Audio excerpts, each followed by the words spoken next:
Es uno de los territorios con menor densidad de población del mundo. Su población apenas alcanza el 500.000 de habitantes y, sin embargo, su árido territorio ha sido escenario de uno de los principales conflictos geopolíticos durante el último medio siglo. Pero ¿por qué es tan importante?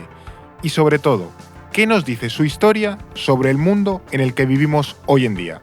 Así que hoy, en No es el fin del mundo, hablamos del Sáhara Occidental, la última colonia de África. No es el fin del mundo, el podcast semanal del Orden Mundial.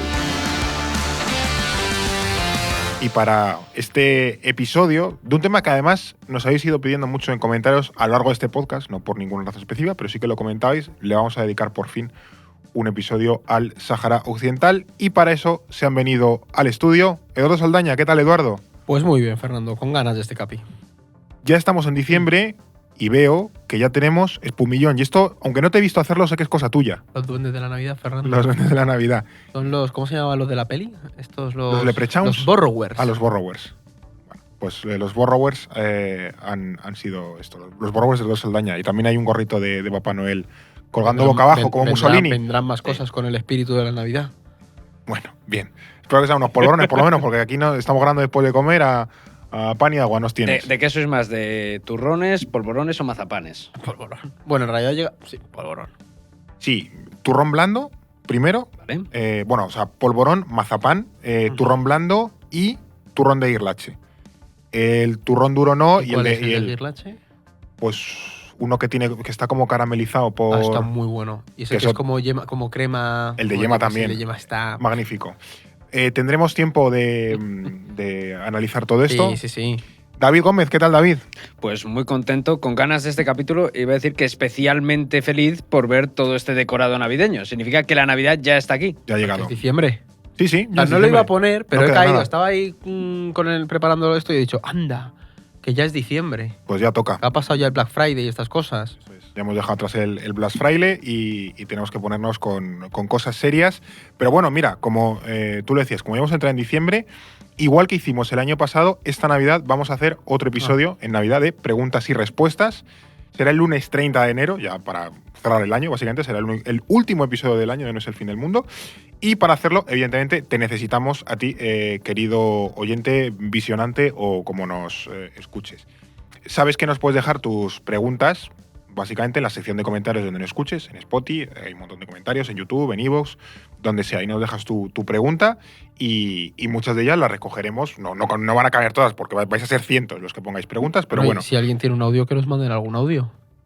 ¿A qué WhatsApp, Eduardo? No, pero pues, si nos han mandado vídeos por correo, vídeos. a David le mandó un oyente muy joven, Es verdad, Cruz, que lo escuchaba Cierto. con su padre, le mandó un vídeo, pues nos puede mandar un audio de WhatsApp en un correo, Sí, un eso audio del móvil. Nos lo podéis mandar al correo, a contacto Claro. @elordenmundial.com, ahí nos lo mandáis y lo incrustamos en el podcast. Pero bueno, también por hacer un poco normas básicas del episodio, ¿qué tipo de cosas no vamos a contestar o no podemos incluir en el episodio? Más bien, las que sean muy amplias. Pues hay gente que nos dice, a ver si, mira, para el episodio de preguntas y respuestas, explicar la historia de Filipinas. En 3 minutos no podemos explicar la historia de Filipinas. Entonces, ese tipo de preguntas o de cuestiones se nos van a quedar fuera. ¿Qué preguntas sí podemos contestar? Sobre todo las que sean concretas y concisas. Me invento una. ¿Podéis explicar por qué Taiwán no está en la ONU? Pues eso, si nos da tiempo a, en unos minutitos, poder contarlo de manera como muy clara. Así que, bueno, si se te ocurre alguna pregunta un poco, ya digo, que sea concisa, alguna curiosidad, alguna duda que tengas, algo que no termines de entender, pues nos lo pones en los comentarios y el día 30 lo verás en ese episodio. Vamos con nuestros queridos saharauis y toda la historia que tienen detrás, que es mucha, porque hoy, David, hablamos del Sáhara Occidental. Bueno, lo comentabas en la intro, ¿no? Llevamos tiempo queriendo hacer un episodio sobre el Sáhara Occidental. Puede ser uno de los temas que más nos han pedido en este podcast. Y lo cierto es que hay varias razones para hacer este episodio. La primera es que representa uno de los principales conflictos territoriales a nivel mundial y especialmente ha ganado vigencia en estos últimos años cómo hemos visto ese reconocimiento al plan de autonomía marroquí del Sáhara Occidental por países como Estados Unidos, Israel, Francia, Alemania o España, que lo que ha hecho ha sido enfatizar la importancia de este conflicto. Sin embargo, hoy en día el Sáhara Occidental sigue siendo la última colonia de la África continental y el territorio más grande pendiente de descolonización según Naciones Unidas. Que, por cierto, tenemos un mapa del orden mundial donde vienen todos esos territorios. Y un episodio también se lo dedicamos y a un qué episodio. territorios están pendientes de descolonización. Efectivamente. Esta disputa al final ha definido la geopolítica del Magreb durante el último medio siglo y hoy en día sigue siendo ese principal punto de fricción entre las dos principales potencias de la región, que son Argelia y Marruecos. Sí. La segunda razón de peso es que el Sáhara Occidental es un territorio con un enorme valor estratégico, tanto por sus abundantes recursos naturales como esa ubicación geográfica que tiene en África Occidental. Ahora lo analizaremos más detenidamente. Y la tercera es su importancia en las relaciones entre España y Marruecos, que seguramente a nuestros oyentes españoles les interesa este tema. El melón. Exactamente. Claro. Y es que el Sáhara Occidental es una colonia española desde finales del siglo XIX, y digo es porque sobre el papel lo sigue siendo. Luego lo explicaremos también con más profundidad. Esto hay que explicarlo bien y con detalle, pero bueno, es un vamos buen apuntando melón. Eso. Sí. Pero al mismo tiempo también representa la principal reclamación territorial de Rabat, que ocupa la mayor parte del territorio saharaui desde 1975. Por tanto, entender este conflicto resulta imprescindible para comprender la turbulenta relación entre ambos países, entre España y Marruecos, y con ello también ese giro que ha dado la política exterior española en los últimos años, más orientada hacia el pragmatismo. Sí, totalmente. Vale, pero bueno, también por aterrizar un poco más la cuestión, y tú lo has apuntado, ¿no? Pero creo que es un poco la gracia del episodio. ¿Por qué es tan importante el Sáhara Occidental? ¿Qué hace que sea una región, una zona tan codiciada? Porque me he dicho que es medio desértica, está ahí, bueno, tiene el nombre Sáhara, que tampoco es que sea el sitio más fértil del mundo. O sea, ¿por qué tiene tanto valor el Sáhara Occidental? David lo ha esbozado bastante bien, pero el primero es sin duda los recursos naturales. Vale. O sea, es uno de los puntos clave porque el Sáhara Occidental tiene las mayores reservas de fosfatos del mundo, que es algo que se suele pasar por alto porque aunque en España nos pilla de cerca, tampoco profundizamos mucho en el tema, ¿no? Los fosfatos son esenciales hoy en día para los fertilizantes sintéticos, que a su vez son un recurso indispensable para la producción de alimentos, ¿no? Que de hecho, ahora que ya no se usa la mierda de pájaro como fertilizante, que esto, lo de la mierda de pájaro, algún día que hablemos de Nauru o algo así, podemos tocarlo. Pues ellos fueron una potencia vendiendo el guano, básicamente. Pero que las minas de fosfatos del Sáhara Occidental, tú puedes verlas desde Google Maps, y lo más interesante es que están en medio del desierto y hay una cinta transportadora, como la del aeropuerto, que va hasta la costa, no sé cuántos kilómetros son, una animalada, pero eso se lleva en una cinta transportadora continua y eso se ve desde el Google Maps, mola mucho. Es que yo no sé la cantidad de ingresos que se generan por eso, pero o sea, una de las principales intereses claro. de Marruecos en torno a esto es de hecho, de esa naturales. cinta hablaremos más adelante. Porque es importante la cinta. Sí, fundamental en esta historia. Lo veremos más adelante. Luego, del mismo modo, el Sáhara Occidental también cuenta con otros recursos como el petróleo, gas, la propia arena, que se usa sobre todo para la construcción, que eso es un temón, el de la geopolítica de la arena. Sí. Canarias importa bastante arena del Sáhara Occidental. Es que merecería bastante la pena hacer algo de eso. Sin embargo, una de las principales fuentes de riqueza del Sáhara está en sus aguas, ¿no? Las costas saharauis tienen uno de los bancos pesqueros más ricos del planeta. De ahí también la importancia que tiene para Marruecos, que es el 15º productor global de pescado. Bueno, entonces, y para España, que muchos de nuestros barcos van a pescar allá. Es que ese es el punto clave, que para que os hagáis una idea del peso que tiene el Sáhara en el sector pesquero marroquí, según el propio gobierno marroquí, 3/4 partes de la producción pesquera procedía de la zona costera del Sáhara Occidental en 2020. Entonces, imaginémonos lo que supondría perder el control de esas aguas o la autoridad sobre esas aguas. Pero es que, además, frente a las costas del Sáhara Occidental se encuentra el Monte Tropic, que a lo mejor mucha gente no ha oído hablar de él, pero es muy importante. Bueno, porque, es que no se ve a simple vista. Claro. Está bien, Fernando. Totalmente, pero la clave está en el interior, porque se estima que esta elevación submarina alberga miles de toneladas de cobalto, de litio, que son recursos que hemos mencionado bastante en este podcast, o de tierras raras. Aquí Alba, somos muy... Se ha activado la señal Elon Musk metiéndose en un submarino ahora mismo. Chupito y recuerdo Alba. Las tierras raras como el telurio, que se emplea en la fabricación de las pantallas táctiles o de la fibra óptica. Hoy en día el Monte Tropic es una de las principales disputas marítimas entre Marruecos y España, sobre todo desde que Marruecos se asignó las aguas del Sáhara en 2020 al ampliar sus aguas territoriales de forma unilateral. ¿Cuál es el problema? Que el Monte Tropic está situado a más de 200 millas náuticas de la línea de base de las costas canarias y de la saharaui. Y según el derecho del mar, esto es muy de relaciones internacionales. Se te ha puesto cara de catedrático en Derecho Internacional. Tenemos que traer aquí el libro ese tocho que yo traje de Derecho Internacional manual y tenerlo aquí cada vez que hagamos referencia a esto, sacarlo. Efectivamente, pues este es un ejemplo ideal cuando estudias lo del derecho del mar, sí, porque todo lo que se sitúa más allá de esa distancia de 200 millas náuticas está en aguas internacionales, que significa que no pertenece a ningún estado. Sin embargo, de forma excepcional, los estados pueden extender su soberanía hasta las 350 millas náuticas si existe una plataforma continental, que son aquellas superficies submarinas que se extienden hasta los 200 metros de profundidad. O sea, el Monte Tropic es un ejemplo.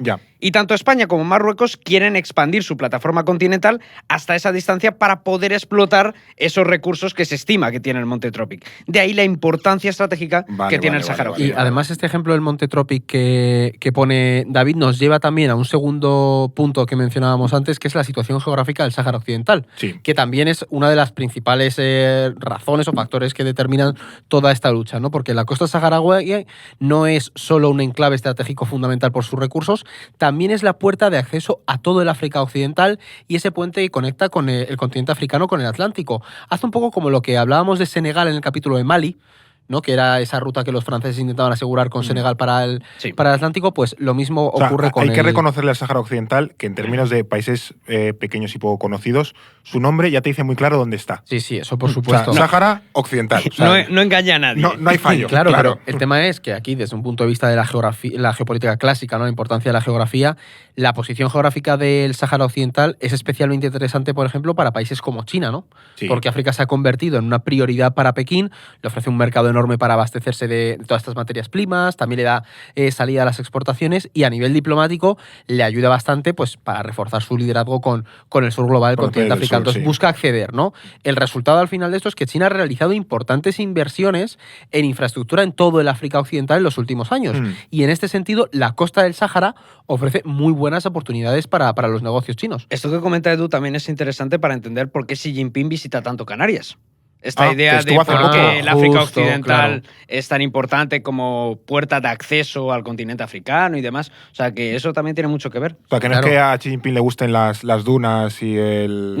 Y luego creo que las dunas de Maspalomas no es lo que más le gusta de Canarias. No, y luego también hay otra cosa, y es que para el gobierno marroquí esa posición geográfica es importante de cara a los vecinos africanos, para convertirse un poco en ese nexo entre África y Europa, entre el eje transatlántico, ¿no? Y para ello el Sáhara Occidental es imprescindible controlar esa zona, ¿no? Por un lado, Marruecos ha invertido casi 1.200 millones de euros en construir un nuevo puerto en la ciudad saharaui de Dakhla, que lo que ofrece es una salida bestial al Atlántico a todos los países del Sahel. Entonces, si tú construyes ese puerto y lo controlas, al final los países de la región pues van a terminar cediendo ante tu autoridad, ¿no? Por así decirlo. Y por otro lado, Rabat necesita toda esa zona costera para impulsar una infraestructura importante que es el gasoducto submarino que conecta Nigeria con España y así competir con el gasoducto transsahariano, que es el que ha propuesto Argelia, su rival estratégico en la región. Pero bueno, y que es el que en teoría iría por Mali y sitios de estos, que como vimos en el capítulo, pues es una zona complicada. Entonces, claro, por eso Marruecos al final se proyecta también como una potencia, un país estable, una dictadura, una monarquía dictatorial. Tiene ya hasta un mundial, pues... Sí, pero que es estable y puedes tener eso, ¿no? Pero sobre todo al final, el tema del Sáhara, pensemos que lo que supondría en términos geográficos para Marruecos la anexión total del Sáhara Occidental. De hecho, no recuerdo quién lo comentó, de vosotros me refiero, y en qué episodio, pero que el Sáhara Occidental también era muy potente para todo el despliegue de energías renovables que quiere hacer Marruecos en inversión en fotovoltaica y eólica. Sí. Porque, claro, pega el sol bien, entonces de cara a poner paneles solares es muy potente y eso convertirá a Marruecos en una potencia energética a través de las renovables también muy potente. Y si se lo anexiona, o sea, Marruecos pasaría a ser el país con más litoral del África Occidental. Es una bestialidad. Es una bestialidad, es muchísima costa. Y por supuesto, Fer, no podemos olvidar la importancia que tiene esa localización geográfica del Sáhara Occidental para España, para nuestro país, porque la cercanía de las costas saharauis a Canarias plantea una amenaza para las islas, tanto en lo que respecta a sus intereses económicos como a los flujos migratorios tan famosos con los que siempre aprieta Marruecos a España y que comentamos en ese capítulo que hicimos sobre la monarquía marroquí. Esto entronca con el último punto, que es la relevancia política que tiene el Sáhara Occidental. Al final, la cuestión saharaui es el principal eje de la política marroquí, tanto a nivel interno como en el exterior, en este reinado de Mohamed VI. No en vano, el reconocimiento de la marroquinidad del Sáhara ha sido esa gran batalla diplomática de Rabat durante las últimas décadas. Y además, como decíamos antes, esa historia del Sáhara Occidental es la que define principalmente la rivalidad entre Marruecos y Argelia y la que explica la compleja posición que tiene España en la región. Pero, o sea, que al final la cuestión no es solo que sea la última colonia y, bueno, más allá de las cuestiones legales, por así decirlo, del derecho internacional, sino que en términos prácticos es un recurso, un lugar, una zona bastante valiosa y que, ya digo, los países de la zona pues tienen bastante interés en controlar o en acceder a ella o en explotar sus recursos. Todos estos factores, como mencionamos, han hecho que esa disputa por el Sáhara Occidental sea una de las más relevantes de los últimos 50 años en el mundo. Pero para entender cómo se origina ese conflicto, que ya hemos esbozado, creo que es importante que conozcamos un poco la historia del Sáhara Occidental, que al menos en España nadie tiene ni idea de la historia del Sáhara Occidental. ¿Dónde podemos empezar un poco esta historia? Pues mira, para entender un poco la historia reciente del Sáhara Occidental debemos situarnos en el último tercio del siglo XIX, ¿vale? Concretamente en 1884. ¿Por qué? Porque en ese año se celebró la Conferencia de Berlín, que ya ha salido a lo largo de estos capítulos, es un acontecimiento muy, muy importante. En esta conferencia las potencias europeas organizaron el reparto y la conquista de África. O sea, lo vimos en Ruanda, en el Congo, en todos estos Conferencia de Berlín, en vez de ser un poco chupito también, ¿eh? Que cada vez que hablamos algo de África siempre aparece la Conferencia de Berlín. Muchas dinámicas del continente africano no se pueden entender. Hasta en Hoy en la Historia también lo mencioné. Sí, ¿no? Hasta con la autopromo, Fernando. Hombre, muy bien, aquí, muy bien. No, ha habido bien. más de un tema, de una efeméride en este episodio que hemos tratado en Hoy en la Historia. Los que sean oyentes habituales sabrán que el Sáhara Occidental es un tema recurrente. Ya vienen con los deberes hechos. Sí, totalmente. La cosa es que en Berlín, España formalizó ya su colonización del Sáhara Occidental, ya que una expedición había ocupado el territorio pocos días antes, entonces como se afianzó el control. Sobre la bocina, ¿eh? Sí, llegaron por toda la escuadra. Dijo Cánovas, aligerad que hay que corre. Sí. La cosa es, ¿por qué los españoles acabaron en el Sáhara Occidental? Pues la razón principal se remonta a unos siglos antes, en el siglo XV, y es que tras las llegadas a Canarias, la corona de Castilla necesitaba tener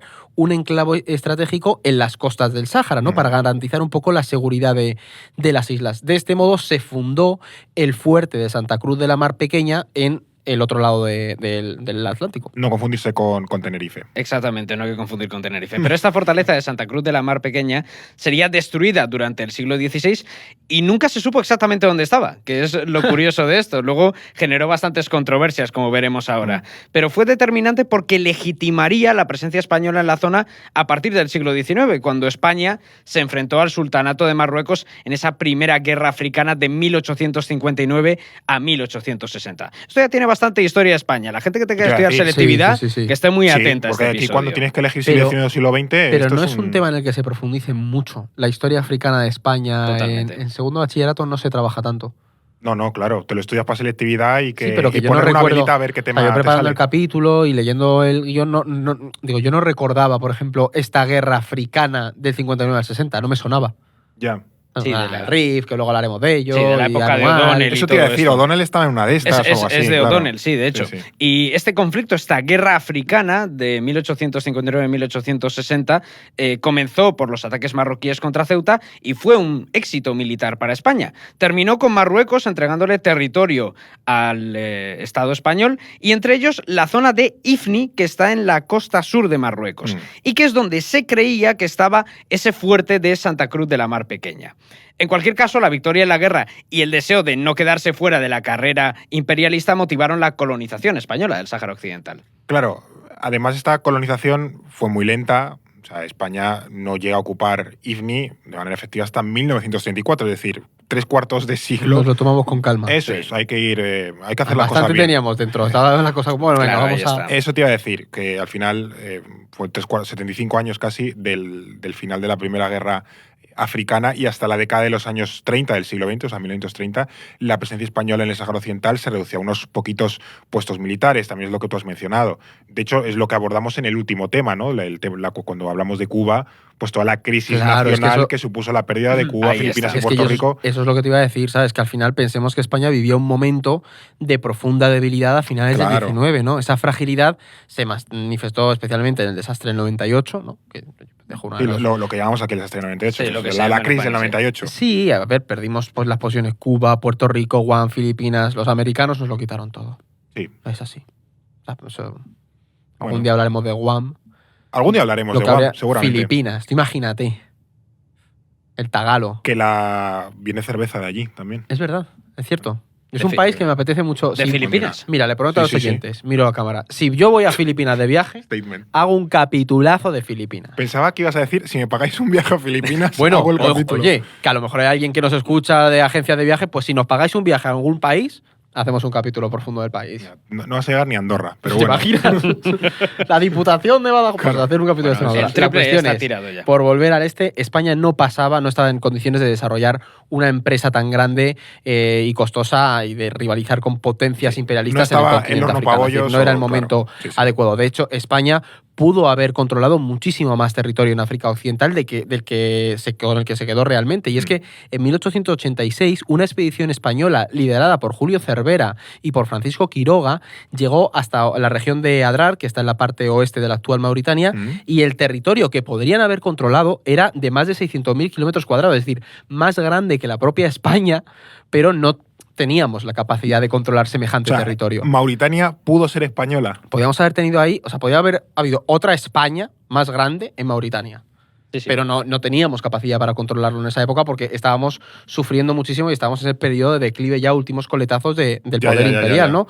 ¿Qué pasó? También que el gobierno español, liderado por Sagasta, no quería, además, un conflicto con Francia, que también tenía intereses en la Claro. zona, y España al final dijo, mira, yo renuncio a la expansión y ya está. Sáhara Occidental está muy bien, no me hace falta ir Yo a con más. esto tengo de sobra. Claro. También te digo, es que si en el Sáhara Occidental tenías 4 fuertes, dices, Claro. ¿qué hago con un territorio tan grande cuando Francia estaba en plena expansión colonial por el continente africano? Claro. Nos España- dejaron la miajita de Guinea Claro. Ecuatorial, otro España- país que merece un episodio, por Totalmente. Sí. Además, España no estaba en condiciones ahí de rivalizar de nada. con Francia.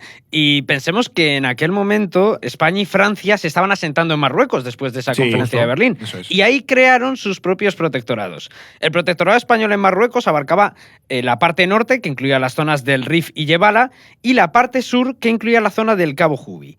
Además, las posesiones españolas en Marruecos también incluían otros pequeños territorios como las Islas Chafarinas, los peñones de Alucemas y Vélez de la Gomera y esa minúscula isla de Perejil, por la que España y Marruecos tuvieron ese famoso incidente en el año 2002. Y que conservamos todavía, todo Sí. eso. Y que conservamos, efectivamente. Dice el Aznar. Ese es nuestro imperio.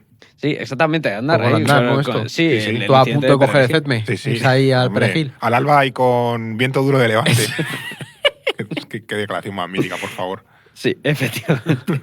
Pero ojo, porque a lo mejor hay mucha gente que le puede generar confusión. No pensemos que el protectorado español de Marruecos incluía también Es el Sáhara español. Claro. Ambos eran entidades políticas diferentes. Por un lado estaba ese protectorado español de Marruecos, que abarcaba esos territorios que hemos dicho, y por el otro estaba el Sáhara español. Y es que a diferencia del protectorado, el Sáhara era una colonia que dependía de la Capitanía General de Canarias. Así que su estatus era diferente al del protectorado marroquí. Sin embargo, el protectorado español en Marruecos fue de todo menos tranquilo, como aquellos años en España, Sí. y es que desde 1911 España tuvo que hacer frente a una guerra clásica del temario de selectividad, que es la Guerra del Rif, provocada por la sublevación de la población rifeña frente a esa dominación colonial. Nosotros se lo vimos gaseándoles con mostaza. ¿Verdad? Eso no es muy conocido en España, pero nosotros hicimos ahí nuestros ataques bombardeos de gas mostaza por las poblaciones del Rif para que se relajasen un poquito. Y tuvo enormes implicaciones internas Sí. en España, sobre todo con Sí. el tema del reclutamiento, exacerbó esas tensiones internas dentro del país y expuso la debilidad de las tropas españolas, como se evidenció con ese famoso desastre de Anual de 1921 en el que los rebeldes rifeños, comandados por Atelcrim, Madre otro mía, nombre Atelcrim, también mitiquísimo. icónico. Sí, sí. Sí, sí, le O sea, estás haciendo como toda la selectividad resumida Concentrada. totalmente, y con los El- grandes hitos. El Guerra profesor del de Rhin. geografía entrando en plan este jueves a escuchar este capítulo. Claro. Sí, sí, sí. Totalmente, totalmente. Bueno, pues básicamente ese mítico desastre de Anual en el que esos rebeldes rifeños pues le infligieron una derrota durísima al ejército español que a la larga desembocaría en el golpe de estado de Miguel Primo de Rivera Correcto. y más adelante en la caída de la monarquía. Eso es, eso es. Acabáis de mencionar el otro gran protagonista de esta historia, que es básicamente Marruecos, como no podía ser de otra forma, y al igual que en el Sáhara, lo que era el sultanato marroquí era básicamente un territorio a merced de las potencias coloniales europeas, ya lo hemos mencionado, España y Francia. Entonces, ¿de dónde se saca Marruecos esas reivindicaciones sobre el Sáhara Occidental? Pues estas reivindicaciones, Fer, se van a ir gestando precisamente durante el periodo colonial en Marruecos, porque fue durante los años 20 cuando empezó a surgir ese nacionalismo marroquí. Además, Vale. empezó a surgir ahí y en el resto, esto lo hemos visto también en otros capítulos, Sí. esa época de auge de los nacionalismos, ¿no? Los cambios económicos y sociales que se estaban produciendo por la colonización habían permitido que empezara a emerger una burguesía nacional en el territorio marroquí. Además, la influencia colonial también contribuyó a que esa clase media intelectual empezara a entrar en contacto con esas ideas de nación, de soberanía, de todos los pueblos y Sí, sociedades gente que europeas. estudiaba en la metrópoli, por ejemplo, y Ese ahí es se el tema. empapaba, como Claro. Ho Chi Minh en su momento. Y es que al mismo tiempo es lo que yo te iba a decir, todos esos intelectuales se marchaban a estudiar, por ejemplo, a Egipto. Ahí, ¿qué pasa? Empezaron a recibir influencia de las corrientes salafistas, que es una corriente islamista que proponía el retorno al Islam tradicional. Entonces, los salafistas comenzarían poco a poco en Marruecos también a fundar escuelas de enseñanza árabe e islámica al margen de las escuelas coloniales. Entonces, se empezó a generar un paralelismo, o sea, Un sistema paralelo, sí, un sistema ¿no? paralelo, efectivamente, también a nivel religioso en la zona. De este modo, se gestó un nacionalismo marroquí caracterizado por dos pilares. Uno es el sultanato, es decir, la monarquía, ¿Vale? y la otra es el Islam, ¿no? Para los nacionalistas marroquíes, el sultán y la religión musulmana eran la expresión de la unidad nacional. O sea, el nacionalismo marroquí aspiraba, de hecho, a restablecer su autoridad para librarse del yugo colonial. Esto a mí me recuerda un poco a la idea del neo-otomanismo.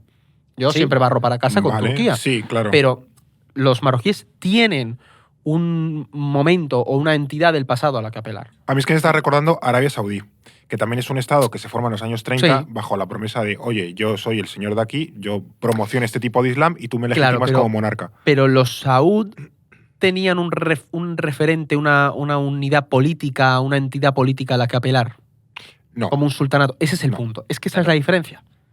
Bueno, ¿sabes? un día, cuando hablemos de Arabia Saudí, nos meteremos en la historia de los Saud, Vale. que es absolutamente apasionante. Hay Sí, un otro libro que es capitulazo. Saud el Leopardo, ¿no? Hay un libro... No tengo ni idea. Sí, sí. Parece lo has dicho como si fuese un libro infantil. No, pero se llama así. Vale, vale. Pues mira, apuntado queda para ese día en el que le dediquemos un episodio al Arabia Saudí. Sí, pero desde luego esto que comenta Edu es súper interesante sí, porque Sí. te ayuda a entender al final el papel central que tiene la monarquía en la construcción nacional de Marruecos. Es como un símbolo de emancipación del colonialismo. Y precisamente en ese proceso de construcción nacional que fomenta la irrupción del nacionalismo marroquí, ese nacionalismo esboza la idea del Gran Marruecos, que alguna vez Eso la hemos mencionado en Sí, este sí, podcast. sí.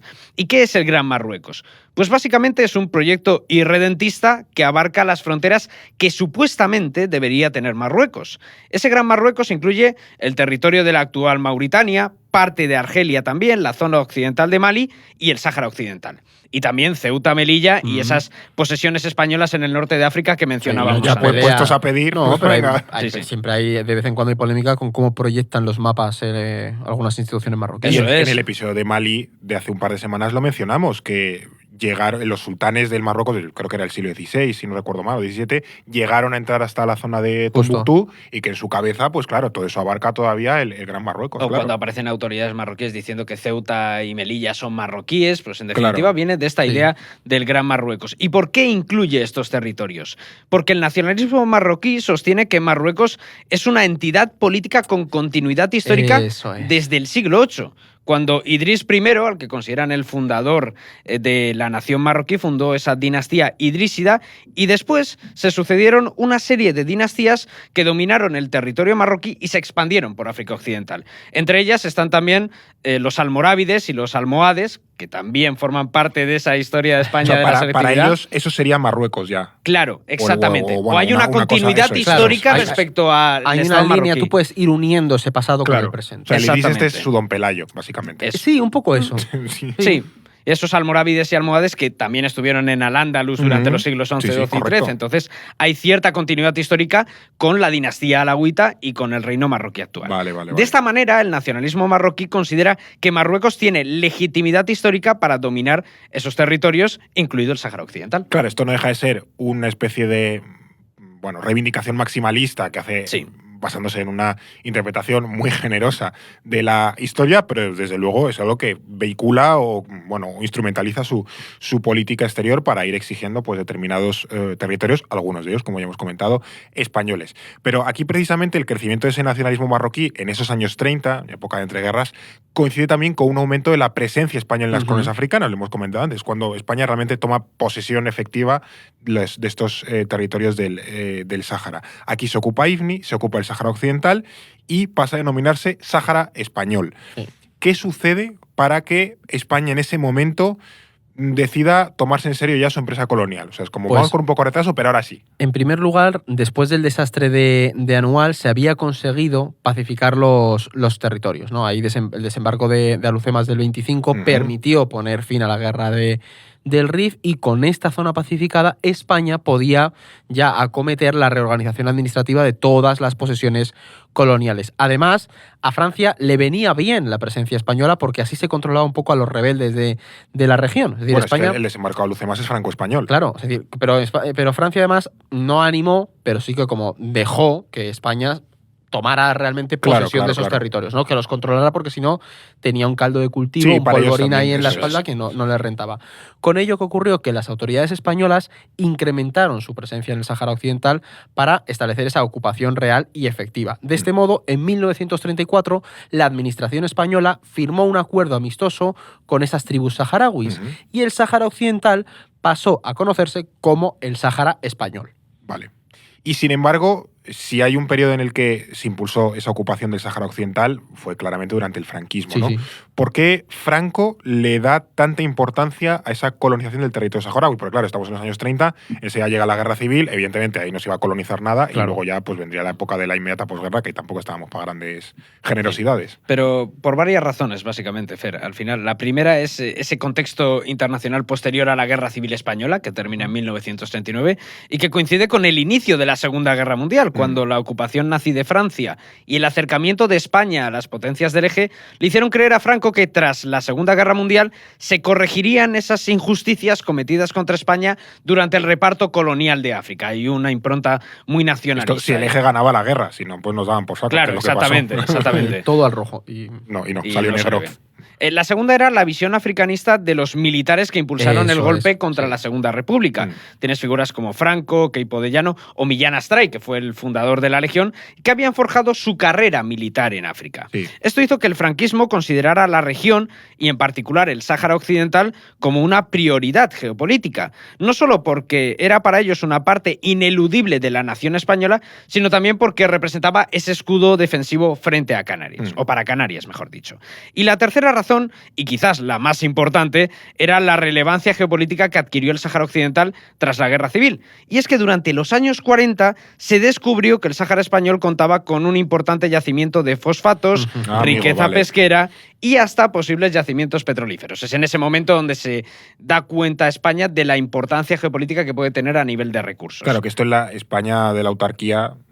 Claro. Te viene Dios a ver. Claro, estamos hablando de un momento donde España seguía devastada por la posguerra, donde la autarquía no terminaba de arrancar, y eso podía ser un salvavidas para el régimen, para su continuidad. De este modo, Franco intensificó la colonización del Sáhara Occidental. Pues nada, ahí Franco estuvo un poco vivo, ¿no? Para sobrevivir. Tenía que buscar las chavichuelas, ¿no? Claro, pero aquí Franco se topa con un problema, y es que tras la Segunda Guerra Mundial comienza a la vez el proceso de descolonización, y Marruecos logra su independencia como Estado en el año 56. Y claro, pues como que los El tiempos... timing no fue el mejor. Claro, los tiempos para España siempre iban un poco a la contra.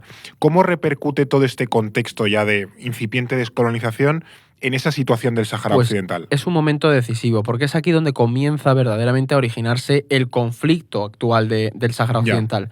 Durante la Segunda Guerra Mundial, la derrota de Francia con los nazis y el desembarco de las tropas estadounidenses favorecieron mucho la difusión de ese sentimiento independentista marroquí, ¿no? Porque se había visto como la metrópoli había sido derrotada.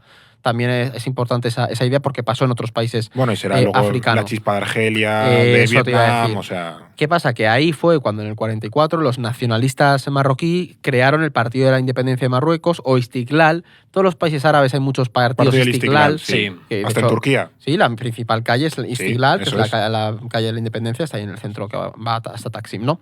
¿Qué pasa? Que ese auge del independentismo marroquí y el apoyo de Estados Unidos a todos los procesos de descolonización hicieron que en el 47 el sultán Mohamed V apoyara la lucha de la independencia. Esto fue determinante porque alineó tanto al campo marroquí más conservador y monárquico con las pretensiones de la burguesía más urbana nacionalista marroquí. Entonces, como que todo el país La estuvo unión alineado, total, eso es. básicamente. ¿Qué pasa? Al final, París terminó claudicando ante estas insurrecciones y reconoció la independencia, como tú has dicho, en marzo del 56. ¿No? Evidentemente, esta independencia del protectorado francés en Marruecos no dejaba a España en una situación muy fácil, ¿no? La dejaba un poco como un Claro. callejón Sí, sí. sin salida. España, además, acababa de firmar los pactos de Madrid con Estados Unidos en el 53, había entrado en Naciones Unidas en el 55, lo que le había permitido romper ese aislamiento internacional. Por lo tanto, Madrid no se podía permitir una guerra con Marruecos para mantener el protectorado. Claro. Además, si querías entrar en el sistema internacional en el momento, Claro. ¿no? Y además había una presión tanto de la población local como de esa comunidad internacional para que, de alguna forma, se resolviera el conflicto. Por eso, el 7 de abril, España también accedió a reconocer la independencia de Marruecos. Claro, además de que España, aquí entiendo que Franco no quería verse en la tesitura que podía estar teniendo Francia con la guerra de Argelia Ese es o el con punto. Indochina, que es como, mira, mi régimen se está empezando a Y que abrir te- internacionalmente, no voy a claro. jugármela yo a que una Y rebelión el colonial... el impacto económico que podía Claro, tener interno, eso la es, debilidad eso que podía tener para el régimen si de repente entras en una guerra y hay movimientos de insurrección internos en el país, ¿no? Era como, mira... Sí, de pasó. hecho, esto es un poco... El auge del comunismo también se podía, ¿sabes? Pero que a lo que veis es que creo que España es la única potencia colonial que como tal no tiene una guerra colonial. Es cierto que hay alguna guerra, y lo veremos, pero no ninguna grande Sí, que le obligue a portugueses repetir. estuvieron en España simplemente Angola, se sí. quitó Angola, y del los medio. portugueses con Angola, Claro, ¿no? Los holandeses en Indonesia. Sí. Claro, España no tiene una Angola o una Argelia. Claro, una porque Sí Argelia. que es verdad que ha habido conflictos, ¿no? Esa Sí. guerra de Ifni y demás, pero no ha sido a ese nivel. El Reino Unido tiene la rebelión del Mau Mau, por ejemplo, Sí, en sí, Kenia. sí. O sea, que tiene España se quita de en medio siempre. Como, mira, yo no voy a meterme en follones que todavía me tumban aquí el franquismo. También un poco por eso, porque España estaba empezando, la España franquista estaba empezando a levantar cabeza a nivel interno y Justo. también a ser reconocida a nivel internacional. De nuevo, no estaba en condiciones de poder afrontar una guerra de ese estilo, pero de todas formas, ese reconocimiento de la independencia de Marruecos no acabó con las tensiones en la zona, porque pese a esa independencia del Estado marroquí, España todavía controlaba los territorios del Cabo Jubi, ese sur del protectorado, Ifni y el Sáhara Occidental, lo que era el África Occidental española. Sin embargo, tras su independencia, el Estado marroquí había rescatado ese proyecto irredentista del Gran Marruecos que mencionábamos. A Rabat no le bastaba con alcanzar su independencia. Tenía que restaurar las fronteras que históricamente creía que le pertenecían. Y claro, esto afectaba directamente a las posiciones españolas, Claro. especialmente en Ifni y el Sáhara Occidental, que como hemos dicho, habían tenido un régimen diferente al de los territorios del protectorado.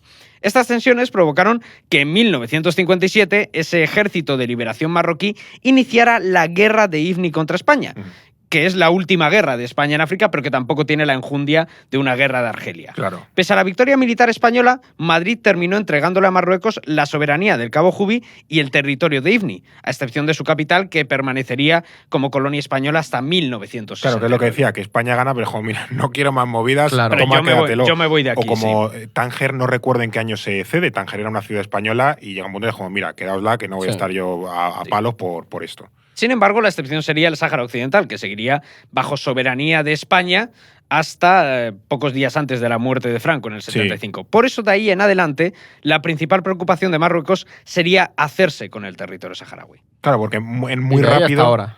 Sí, no, porque sobre todo que Fin del capítulo.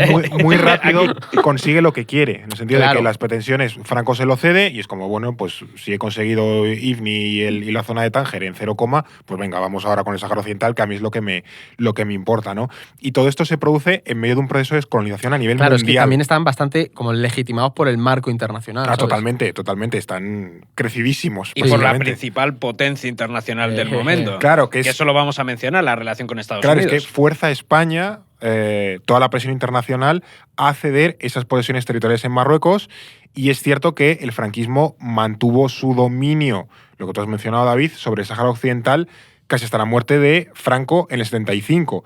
No sé cómo se las apañó Franco para aguantar tanto un territorio colonial. Pues el tema es que, como comentábamos antes, España consideraba que el Sáhara Occidental tenía un estatus diferente al del protectorado de Marruecos. Y además, su valor geopolítico era cada vez más grande. Entonces, ¿qué ocurre? Pero también tenía un problema, y es que Naciones Unidas estaba impulsando toda esa agenda de descolonización de los territorios africanos. ¿Cómo podía España eludir las presiones de la ONU y también las reivindicaciones nacionalistas de Marruecos? Ahí la verdad es que... Ay, me está picando un montón la nariz con la alergia.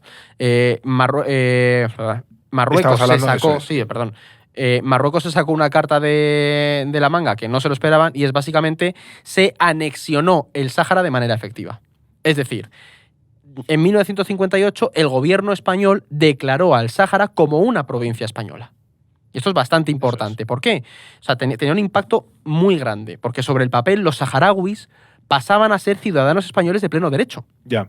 Eso cambia Bueno, completamente el muchos sistema. siguieron teniendo DNIs españoles y eso. Con ello, al final, Franco pretendía quitarle al Sáhara ese estatus colonial y esquivar las demandas de descolonización de Naciones Unidas. Y es que en 1960 la Asamblea General de la ONU había emitido esa famosa resolución 1514, 1514, sí. donde reconocía el derecho a la autodeterminación de los pueblos sometidos a dominación colonial. Y uno de esos era el Sáhara Occidental. Claro, Entonces, con Franco esa- puentea eso. claro, básicamente dice, ¿qué quieres? No, sois españoles. Claro. Y ahí, en teoría, se debería de haber acabado el debate. Claro. Se Claro, debería porque si de haber no, acabado sí, el debate. Claro, ¿sabes? si no, Marruecos pasaría a estar reclamando un territorio español, Claro. no una colonia controlada Eso es. por O sea, España. yo entre comillo lo de que se debería haber acabado el debate, pero como que en la Sí, lógica bueno, era la franquista, jugada, eso es. claro, era en Era plan, la bueno, jugada. pues mira, ni colonia ni protectorado, provincia española. Tenéis todas las ventajas de los españoles. Que es también, aquí hago un matiz, que también salió este comentario cuando hicimos el episodio de Cuba, este matiz nominal de, bueno, es que no era una colonia porque lo llamábamos provincia. Es como, no, vamos a ver, Claro. si una metrópoli, me vale Cuba, Perú o el Sáhara, si una metrópoli tiene una relación colonial con un territorio, es una colonia. A nivel económico, a nivel político, es decir, si hay una Bueno, desigualdad. de hecho, es el debate que hay con los territorios franceses de ultramar. Por eso te digo, Ahí está. Claro. que si los ciudadanos de un lugar no tienen los mismos derechos que los ciudadanos de la metrópoli, y si a nivel económico tú estás explotando ese lugar para que la metrópoli se aproveche de eso, hay una relación colonial y por Sí, eso es una la colonia. dinámica de facto Claro. es la que es. Luego se llama virreinato, protectorado, Sí, territorio de totalmente. ultramar, provincia y tal y cual. Pero eso es un trampantojo nominal que se usa para esquivar que realmente haya una relación Como la colonial. subrogación. Sí, no, básicamente. es una especie de regate que se suele hacer para decir, España no tenía colonias, tenía provincias. No, tenía Sí, sí, colonias. sí, hay una Lo que pasa es que continuidad nosotros de le la llamábamos dinámica, sí. provincias o lo que fuese, pero eran colonias, porque había Eso una es. relación colonial. Y el Reino Unido hacía lo mismo y Francia hacía lo mismo, por ejemplo. De hecho, la maniobra de Franco no surtió efecto y Claro. en O sea, no 1900... se lo compraron. La ONU dijo, Claro, no, amigo, no. El truco del dedo, ¿no? De Claro, dónde está la bolita. claro. La Plan dijo, ahí. claro, Franco, Franco, tienes la bola. levita. Claro, No. Franco, tienes la bola en la mano derecha, entonces no me la juegues. Exactamente, y de hecho en 1963 la ONU incluyó al Sáhara Español dentro de esa lista de territorios no autónomos de las Naciones Unidas, es decir, aquellos que estaban pendientes Claro. de descolonizar. Y en 1965, como consecuencia de ello, le pidió a España que descolonizara la zona y que celebrara un referéndum de autodeterminación. Claro. Este momento es fundamental, chicos, porque implica que la ONU reconoce a España como potencia colonial administradora del Eso Sáhara es, Occidental. Y ese estatus le otorgaba la responsabilidad de descolonizar el territorio y no podía quitarse esa condición hasta que no permitiera el ejercicio de la libre determinación del Sáhara, que todavía no ha sucedido. Le Así otorgaba y le otorga. que- exactamente. Claro, le lo otorga. hasta el día de hoy, hasta el momento de grabar este episodio. Por eso España sigue siendo la potencia colonial administradora del Sáhara Occidental según Naciones Unidas. Y segundo, porque este proceso alimentó el sentimiento nacionalista de las tribus o kabilas saharauis. De este modo, aparecerá uno de los actos actores imprescindibles de esta historia, que es el Frente Polisario. Sí, el Frente Polisario es buen tema, es un actor fundamental todavía hasta el día de hoy. Pero antes, también aquí parte de anuncios, ¿no? Porque, como ya sabrás, tú que nos escuchas no es el fin del mundo, o que nos ves, y si no sabes te lo cuento, en este podcast nos hemos comprometido, aquí firmado, yo decía ante notario, pero no, comprometido a hacer un episodio más al mes de estos de los largos, de los poderosos, si alcanzamos 6.000 suscriptores. Este reto que os lanzamos, ¿no? Empezó hace unas semanillas y estábamos en 5.300 y ya vamos, que lo he mirado esta mañana, 5.540. Muy bien. Bueno, va a muy buen ritmo. Bastante bien. Va a muy buen ritmo. Entonces, para empezar, muchísimas gracias a quienes os estáis sumando, que se está notando muchísimo en el empujón. Eso es maravilloso. A ver si en diciembre el milagro de la Navidad se pasa por aquí. Es que traen los Reyes Magos. A ver si el calvo de la Navidad nos sopla en la cara con los 6.000 suscriptores y así podemos celebrarlo y llegar a ese objetivo, que al final, jolín, no es el fin del mundo, lo escucha un montón de gente, más de 100.000 personas al mes, Sí. Está muy bien, y que bueno, llegar a 500, 600 suscriptores más no debería ser difícil, así que si cobras la extra en diciembre, ahí vamos a estar. Y que a ver, y si os suscribís, quedaos luego. Que es Sí, importante. claro, la gracia está en Que no es como toco y me voy, sino mantener. Claro. Que hay mucha gente al otro lado de la puerta aquí en el estudio, pues hay una redacción de 10, 11 personas del orden mundial que trabajan, no les escucháis a algunos porque están con artículos o mapas, pero ahí están. Claro, aquí hay que pagar muchas nóminas. Entonces, Exactamente. sí, es importante la suscripción. Así que si tú también quieres sumarte y apoyarnos, pues aquí, como siempre, está la maravillosa libreta del Que orden ya hay mundial. stock, chicos. Ya ha Sí, llegado. Venga, gracias Eduardo por hacer tu trabajo Es que como hubo tanta hora de suscripciones. y recuperar el stock de libretas, que Eduardo se había quedado con las estanterías vacías. Entonces, con el código podcast te regalamos la libreta, que esto, si te suscribes de manera anual, te la enviamos igual, porque nosotros lo vemos y te la mandamos a casa, pero con el código podcast, además de la libreta, te vas a llevar un 10% de descuento en esa suscripción anual. O sea que, bueno, mira, ahora en Navidad y tal, se la puedes regalar a alguien o te la autorregalas, que también sirve. Y ya de paso, pues nos ayudas a trabajar más, que es lo que queremos. Hoy queremos hacer Sí. más episodios. Nosotros estamos encantados de hacer más cosas, pero bueno, sí que necesitamos, como ya mencionamos en su momento, sentir el apoyo de esa comunidad que nos respalda para que ese esfuerzo un poco tenga respaldo. Habrá que comprar el 6.000 en el décimo de lotería, pues sí. ¿no? Como número. Mira, pues sí. 06000. Pues mira, yo cerca de casa tengo una administración que tocó ahí el gordo, que lo vi el otro día. Varias veces, además, en Sí, esa, sí, en como esa tú del sabes barrio. por qué, porque vivíamos juntos. me he vivíamos mudado a tu cerca. antiguo barrio. Eso es. Pero bueno, estas son las intrashistorias del orden mundial. Esto es No es el fin del mundo. Pero bueno, vamos con nuestro Frente Polisario, que es su nacimiento, ¿no? Uno de los acontecimientos más relevantes de ese conflicto saharaui. ¿Qué impacto tiene la creación del Frente Polisario y sobre todo por qué es tan importante o tan trascendental? Es importante sobre todo porque es la organización que ha articulado las aspiraciones independentistas de los saharauis durante los últimos 50 años. Vale. El Polisario al final ha sido el punto de confluencia de todo, ¿no? Su aparición fue el resultado de ese incipiente movimiento nacionalista que había emergido a finales de los 60 con la creación del Movimiento Nacional de Liberación Saharaui, y este movimiento fue el primero que dio voz a los deseos de emancipación del pueblo saharaui, ¿no? En este contexto se produjeron episodios como el levantamiento de Zembla en 1970, donde las autoridades españolas enviaron al ejército para reprimir a los manifestantes saharauis que reclamaban la autodeterminación en ese marco de la ola independentista, sí. Y como respuesta, el Frente Polisario comenzó a promover la lucha armada contra las autoridades españolas, ¿no? Lo hizo, por ejemplo, atacando cuarteles militares, infraestructura estratégica, como esa mítica cinta del transporte de los fosfatos que a donde duele. Sí, y de hecho la dinámica se ha mantenido en cierto sentido en la lucha contra Marruecos actualmente, ¿no? Pensemos también que en esta época, a principios de los 70, esta estrategia era habitual entre los movimientos independentistas o de liberación, ¿no? O sea, sin ir más lejos, era la época en la que la OLP estaba lanzando estas campañas terroristas contra Israel y además el régimen de Franco estaba muy debilitado por aquel entonces. Claro. Asimismo, el Frente Polisario logró otro hito fundamental, que fue promover y legitimar la causa saharaui a nivel internacional. El movimiento saharaui obtuvo el apoyo de países vecinos como Mauritania, que después se aliaría con Marruecos, repartiéndose el territorio saharaui. Claro, que aquí ya muchos países de África eran independientes. Claro. claro. Sí. Estamos hablando ya principios de los años 70, 1973. La ola es gorda cuando fue se en crea. los 60. Eso es, por eso. Eso es. Estaba también como uno de los principales apoyos al Frente Polisario la Libia de Gaddafi, Chupito. de quien, por cierto, tenemos que hacer un Sí, episodio, siempre se lo dice que decimos se otra hablaba de vez. Libia. Y ese llena de comentarios, tenéis que hacer un episodio sobre Gaddafi, Libia de Gaddafi. Sí, lo somos conscientes. Exactamente. Y sobre todo Argelia, que ha sido el principal aliado del Polisario desde entonces. Sin embargo, la implicación de Argelia y la internacionalización de la causa saharaui tuvieron su contrapartida. Y es que, además de alentar aún más las reivindicaciones nacionalistas de Marruecos sobre el Sáhara, favoreció el respaldo de sus principales aliados, que eran Estados Unidos y Francia.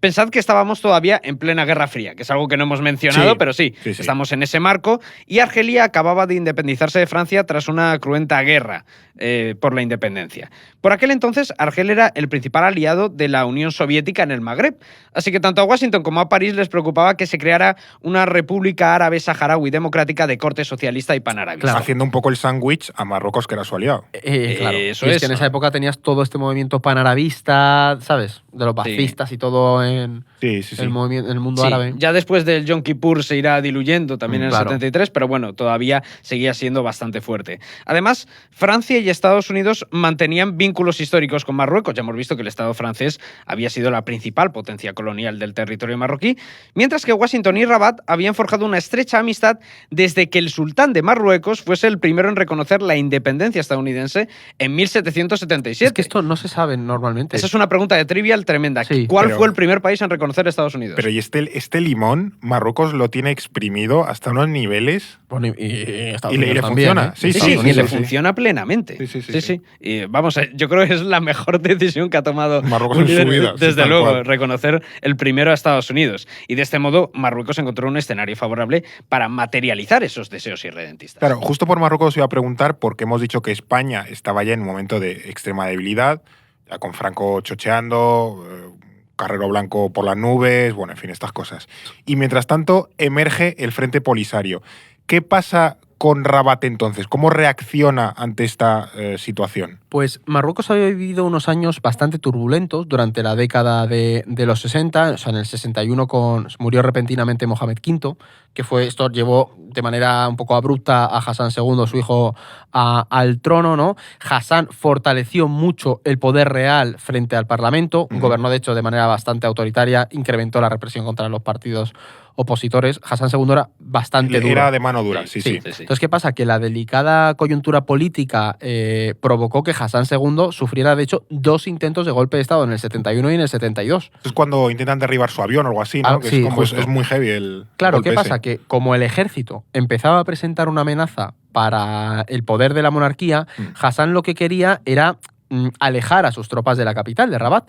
Entonces, lo que hace, o sea, de hecho, mandó a parte de sus soldados a luchar al Yom Kippur Iros para pa' decir, allá. mira, claro, y así Claro, venga. nos tengo cerca. Al mismo tiempo, además, necesitaba encontrar un tema que le permitiera apelar a la unidad nacional y afianzar la legitimidad interna, ¿no? Entonces, la solución a ambos problemas fue el Sáhara Occidental. Así que Hassan II comenzó una campaña nacionalista muy fuerte para recuperar un territorio que él consideraba suyo, y así el monarca, de hecho, empezó a presionar a España para que abandonara el Sáhara y Marruecos pudiera ocupar ese territorio. Y al final la oportunidad le llegó a finales de 1974, cuando España anunció que celebraría un referéndum de autodeterminación en el Sáhara Occidental durante los primeros 6 meses de 1975, para que veáis desde cuándo se lleva hablando ya el tema del referéndum sí. en el Sáhara Occidental. Tanto Marruecos como Naciones Unidas querían que España abandonase la región, Claro. pero claro, la idea del referéndum no entusiasmaba tanto a Rabat, que rechazaba la creación de un Estado saharaui independiente. Entonces, ¿qué hizo Hassan para retrasar esa consulta? Pues pidió a la Corte Internacional de Justicia que se pronunciara sobre la soberanía del Sáhara Occidental. Esto le permitió ganar tiempo para negociar el reparto del territorio saharaui con Mauritania, a quien le correspondería en ese acuerdo 1/3 del territorio del Sáhara, y a reclutar el apoyo internacional de países como Francia y Estados Unidos, que fueron los que aprobaron esos planes de anexión. Claro, muy zorrete aquí. Sí. ¿Y qué le dijo la Corte Internacional de Justicia? Que se peinara, básicamente. Vale. Le dijo, mira, Hassan, le negó a Marruecos el derecho histórico sobre el Sáhara Occidental. Sin embargo, es verdad que Hassan II utilizó un fragmento del dictamen de forma interesada. Cogiendo letras sueltas Sí, para hacer la frase que tú exactamente. quieres. La cosa es que esta resolución reconocía que en el momento de la colonización española existían lazos jurídicos entre el sultán de Marruecos y algunas de las tribus que vivían en el Sáhara Occidental. ¿Qué pasa? Que Hassan... O sea, es verdad que históricamente la influencia del sultán en torno a estas tribus consistía Claro, bueno, sí, existía. en mantener un baya, que es decir, era un pacto de lealtad islámico, pero nada más, ¿no? Para Marruecos, lo que decía Hassan es que esto evidenciaba los derechos históricos sobre el Sáhara Occidental. Sin embargo, en el mismo dictamen que estaba utilizando Hassan II, se explicaba que esos lazos no establecían ningún vínculo de soberanía entre Marruecos y el Sáhara Occidental. Eso, esa parte la cortó, le Claro. arrancó la hoja por ahí, ya está. El tema es eso, dice, mira, en ningún caso estos lazos históricos pueden condicionar el derecho a autodeterminación de un pueblo, pero Hassan II eso pues no le prestaba mucha atención. La cosa es que Hassan II hizo caso omiso de la sentencia y el 6 de noviembre del 75 impulsó la Marcha Verde. A través de 350.000 civiles, cruzaron la frontera del Sáhara Occidental para ocupar el territorio y exigir a España que se lo entregara a Marruecos. De hecho, claro, es una efeméride que además David, que ya que está aquí sentado, contó en Hoy en la Historia. Exactamente, una efeméride bastante interesante. Le gustó bastante a la gente. Es que es un temón. Es un temón. En plan, la jugada que hizo, porque 6 de noviembre, 14 días después, Franco murió. Las teorías de la conspiración dicen que ya estaba muerto. Vale, bueno. Lo he leído en Reddit, Fernando. Vale, sí. Ya está, no hay El más. tema es que, en plan, Hassan II tuvo un ojo que dijo, ahora. No, claro. Y esto pilló a España muy a pie cambiado. O sea, después de un triple salto mortal, cayó de pie. O sea, es lo que decimos. Aquí los tiempos no le podían haber salido mejor para Hassan y desde luego para España siempre le salen mal los tiempos. Pero aquí, como sabemos, la Marcha Verde forzó esa retirada de España de la zona del Sáhara Occidental y sentó las bases de esa ocupación marroquí de toda la zona del Sáhara. Y con eso empezaría como la Segunda Guerra, que es el conflicto que hoy conocemos hoy entre el Frente Polisario y Marruecos. Pero, ¿cómo se culmina, cómo se lleva a cabo esa ocupación? Pues el punto de inflexión fue el famoso Acuerdo Tripartito de Madrid firmado por España, Marruecos y Mauritania el 14 de noviembre de 1975, es decir... Día X-6. Exactamente, 6 días antes de la muerte de Franco o de la confirmación de la muerte de Franco, siguiendo las teorías de Reddit, ¿no? Por cierto, también la contamos en Hoy en la Historia, esa efeméride del Acuerdo Tripartito. Está aquí David, que madre mía, Sí, vamos a cambiar el nombre al podcast. Podcast de promoción Eso de es, Hoy en Claro, la es como Historia, en plan, esta publicidad no subliminal. No subliminal. A ver, ¿y en qué consistía este Acuerdo Tripartito de Madrid? Pues por medio de este pacto, España abandonaba el Sáhara Occidental y cedía la administración del territorio a Marruecos y a Mauritania. Y aquí es donde empieza el conflicto, Fer, porque ni Naciones Unidas ni el Frente Polisario, evidentemente, reconocían este acuerdo. De hecho, la ONU declararía años más tarde la nulidad de este pacto. ¿Por qué? Porque el acuerdo, y aquí me pongo otra vez en modo teoría de las relaciones internacionales. Que vuelven las coderas. Este acuerdo violaba una norma de ius cogens, como es el derecho de autodeterminación. Para que lo entendamos. Sí, explícalo, por favor. En el derecho internacional, las normas de ius cogens son aquellas que prevalecen sobre el resto y que no pueden ser derogadas. Por tanto, cualquier tratado que vulnere una regla de este tipo es automáticamente nulo. O sea, es como un pilar básico del derecho internacional y que en el ningún derecho de caso... autodeterminación es inamovible. Claro. Justo. El Acuerdo Tripartito de Madrid también preveía que España, con su retirada del Sáhara Occidental, daría por terminadas sus obligaciones sobre este territorio. Pero para que cese la responsabilidad internacional de un país sobre un territorio no autónomo como el Sáhara, sobre una colonia, ese país tiene que descolonizar el territorio o transferir su administración a Naciones Unidas. Para que lo hagan ellos. A su Claro, vez, claro. Dicho de otra manera, un país no puede renunciar unilateralmente a su responsabilidad internacional sin más y lavarse las manos. Y pirarse de allí. Que es lo que hizo España, básicamente. Por eso, la ONU sigue reconociendo a España como esa potencia colonial administradora del Sáhara Occidental y por eso España sigue teniendo la obligación de promover la descolonización del territorio saharaui. Con todo, la retirada española, el inicio de la ocupación y la oposición al Acuerdo Tripartito de Madrid hicieron que los líderes del Frente Polisario proclamaran la independencia de la República Árabe Saharaui Democrática el 27 de febrero de 1976. Y así comenzaba la guerra del Sáhara Occidental entre Marruecos, Mauritania y el Frente Polisario. Claro, y ya España se había puesto en otras cosas porque ya había que enterrar a Franco. Este no es mi My tema. job is done. ¿sabes? Exactamente. Ese, y se tiró de ahí. Es que es justo eso, ¿eh? Claro. Entonces, la guerra del Sáhara Occidental fue también uno de los conflictos más duraderos del último tercio del siglo XX, también es uno de los más importantes y muy poco conocido.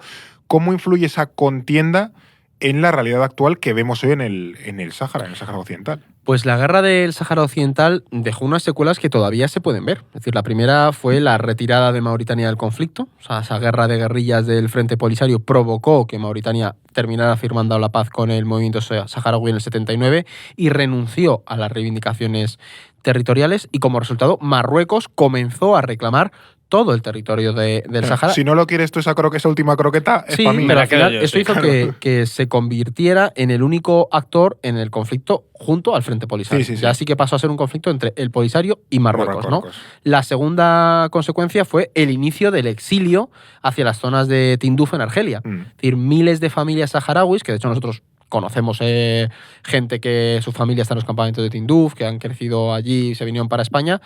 Cientos o miles de familias, tuvieron que trasladarse a esta zona como consecuencia de la guerra y allí se construyeron los famosos campos de refugiados donde ACNUR estima que hoy en día todavía siguen viendo 175.000 Que eso saharauis. está en medio del desierto, o sea, Sí, que completamente. no es ningún sitio amable. Además, es verdad que en este caso la sociedad civil española sí ha tenido mucha conciencia en la necesidad de ayudar al pueblo saharaui. Como lo de los niños que vienen aquí todos los exactamente, veranos sí. a España y tal, con O sea, una familia de acogida. desde esa época como que ha habido una conciencia bastante grande a nivel social. ¿Qué ocurre? Que al mismo tiempo el recrudecimiento de la guerra entre Marruecos y el Polisario hizo que Rabat impulsara un conjunto de muros para delimitar las zonas que controlaba, que eran controladas por cada bando. Y hoy en día estos muros tienen una longitud de 2.700 kilómetros, están rodeados por minas antipersona para evitar incursiones del Polisario y también para evitar el regreso de esos refugiados saharauis. O sea, a nivel internacional se señala mucho la longitud de los muros en Sí, la además zona del es Sáhara como Occidental. un talud enorme de arena. Bestial, que, de sí. hecho, Eso es. antes he mencionado en la cinta en Google Maps, estos muros también se ven en Google Sí, y es sí, como sí. una especie de línea defensiva Enorme. infinita que atraviesa todo el desierto y cada, Son yo qué sé, 2.700 kilómetros. Claro, ¿eh? cada- Con cada- minas antipersona en cada lado. a cada rato ves pues que hay una especie de base más o menos currado, más o menos grande, supongo que por si hay algún ataque en la zona, pero Sí, pues, sí, es sí. una infraestructura defensiva gigantesca. Es una y que además, fortaleza en mitad del desierto. Sí, Sí, claro, para claro, y que separarlo. además consume muchísimos recursos a Marruecos y tal, y todo Sí. como una especie de gran muralla marroquí que tiene ahí plantada en el Sáhara. Sí. Totalmente. Con todo, tras 13 años de combates, Marruecos y el Frente Polisario acordaron en el año 1988 el famoso Plan de Arreglo, que lo que preveía era un alto al fuego a cambio de la celebración de un referéndum de autodeterminación en el Sáhara Occidental. Este plan fue aprobado por el Consejo de Seguridad de Naciones Unidas en 1991 y que preveía la creación de la MINURSO, que es esa misión de la ONU Sí. encargada de supervisar el alto al fuego y de organizar la celebración de la consulta, y que, por cierto, todavía sigue vigente. ¿Por qué Marruecos accedió a este pacto? Por el desgaste de la guerra y por esa incapacidad que tenía para convencer al mundo sobre sus derechos sobre el Sáhara Occidental. Eso había convencido a Rabat de que tenía que autorizar la creación de. Bueno, es de que en esa consulta. época Marruecos estaba fuera de la Organización de Estados Africanos, ¿no? Que reconocían entró hace poco. Por eso que la Organización de Estados Africanos reconocía al Sáhara Occidental Sí. como miembro, Bueno, pero ahí Marruecos dijo, yo no estoy en el Había mismo sitio. líderes míticos como, no iba a decirlo bien, el de Zimbabue era Mobutu. No, No, Mobutu Mugabe, era el del- Mugabe, Mugabe, perdón, Mugabe. Mugabe, sí, pero Mobutu también, Mugabe eran míticos líderes que reconocían el Sí, Sáhara. sí, De sí. hecho, Mugabe, yo recuerdo que cuando entró Marruecos, el tío todavía estaba vivo con sus 200.000 años Bueno, encima. se murió hace poco, Mugabe. Claro, pues Mugabe fue el que en la asamblea dijo que era una vergüenza, ¿sabes? El tío Porque eran seguía- líderes anticoloniales, Claro, entonces con echar esas- España y una nueva colonización era como, no, esto ese no tipo de funciona así. claras contradicciones de eres Claro. un autócrata, pero seguía manteniendo ese espíritu de la autodeterminación de los Sí. pueblos. Y Gaddafi también. Gaddafi era también. un mítico defensor del Sáhara. Sí. Y aquí, Como Bouteflika. claro, o sea, Sí. y el alto el fuego y ese plan de arreglo parecen como dar una salida al conflicto, ¿no? Por el Sí. Sáhara Occidental. De hecho, se había fijado para el año 92 como Sí. fecha para la celebración del referéndum, pero hoy en día todavía estamos esperando. O sea, más de 30 años después, todavía eso no ha llegado. qué es lo que ocurre para que ese, que estamos muy cerquita pero al final no, colapse de nuevo. Salvando las distancias, parecía un poco la versión de los acuerdos de Oslo de Marruecos y el Frente Polisario. Parecía que principios de los 90, también justo coincidiendo en el tiempo, idealismo liberal, que guay todo, que los era acuerdos. La salida a ese conflicto, que parecía que sí, pero ni Marruecos ni el Frente Polisario se ponían de acuerdo sobre quién debía votar en ese referéndum. En un primer momento, Naciones Unidas aceptó un minucioso censo que elaboró España en 1974 con agentes censales saharauis formados para la ocasión. En esa lista se incluyó una identificación tribal donde no solo se clasificaron a los integrantes de las tribus históricas del Sáhara, sino también a los habitantes que residían en el territorio y provenían tanto de Marruecos como de Mauritania. El resultado era que las personas procedentes de Marruecos apenas representaban un 4,5% del censo. Esto provocó la respuesta de Marruecos, que pidió a la Minurso que añadieran 120.000 personas más. Pero bueno, según... Claro, esto es antes de la Marcha Verde, claro, entonces... El censo, claro, es antes de la Marcha Verde, estamos hablando de 1974. Claro, el Sahara estaba sin dopar. Claro, antes pero de Hassan, ese proceso. No, te faltan todas estas papeletas. Claro, lo que argumentaba el gobierno marroquí es que estas personas correspondían a las familias que habían emigrado a Marruecos durante el pasado colonial del Sáhara. Ya. Un primo de mi primo. Sí, aquí. O sea, muy zorreta aquí, el experto demógrafo, Hassan. Algo así. Y de hecho, pasarían varios años hasta que en 1999 la ONU consiguió configurar un nuevo censo electoral.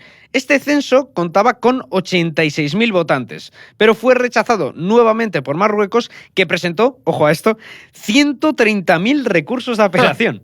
Una auténtica salvajada. Apelando hasta a los muertos ya. Y claro, desde entonces pues las discrepancias sobre el censo enquistaron el conflicto y la opción del referéndum de autodeterminación pues se fue diluyendo. Es que por completo. Parte de la estrategia marroquí, de hecho, para el tema del Sáhara ha sido la colonización del territorio para diluir un poco ya a nivel del tiempo quién es quién en el Sáhara. Lo que plantea la ONU es que voten las personas susceptibles. Pero ya 50 años sí, después, ponte tú a mirar es quién es el que ¿sabes? Pero bueno, lo digo para que el oyente tenga claro que los que la ONU pretenden que voten son los saharauis de aquel momento. O descendientes directos de... Eso es. Sí. O sea, por decirlo, personas que tendrían pero derecho a adherirse a ese, a ese sistema de autodeterminación. Y lo que pretende Marruecos es que vote la gente actual con ya toda la gente colonizadora que ha metido. Eso es lo que pretende Marruecos años. en el caso de que se realice un referéndum. Pero el tema es que, viendo que eso se estancaba, Marruecos empezó a impulsar la idea de la autonomía saharaui, y ojo, porque estas palabras nos van a sonar como la opción más seria, realista y viable al conflicto.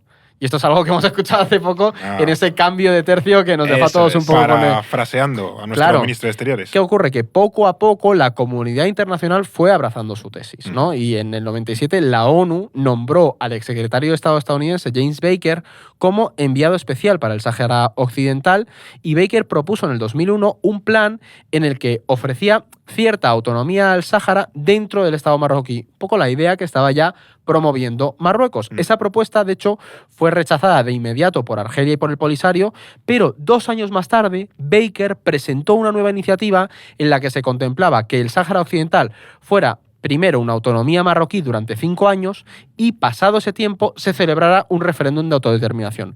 ¿Qué pasa? Que ahí el segundo plan Baker fue aceptado un poco a regañadientes por el Polisario, que al final lo que temía es que la idea del referéndum se fuera desvaneciendo con el tiempo, que se aprovechan esos 5 años para mandar gente dentro del marco de la autonomía al Sáhara. Sin embargo, quien se opuso de plano fue Marruecos, que ya no quería saber nada de reconocer el derecho a la autodeterminación del pueblo saharaui. Ahí dijo, mira, Baker, esto no me interesa. Todo o nada. Claro, yo creo que ya ahí, viendo que el poder efectivo lo tenía, dijo, yo paso. Entonces, así, en 2007, Marruecos presentó su plan de autonomía para el Sáhara Occidental diciendo, mira, esta es la fórmula. Vale, y expliquemos un poco en qué consiste ese plan de autonomía que propone Marruecos para el Sáhara, porque, bueno, se ha hablado mucho de ese plan en los últimos años, sobre todo a raíz del giro que pegó España de avalar ese plan. Vamos. Eso es. Básicamente, el plan prevé un estatuto de autonomía propio para el Sáhara Occidental dentro del Reino de Marruecos. Es decir, desaparece esa idea de la libre determinación del pueblo saharaui.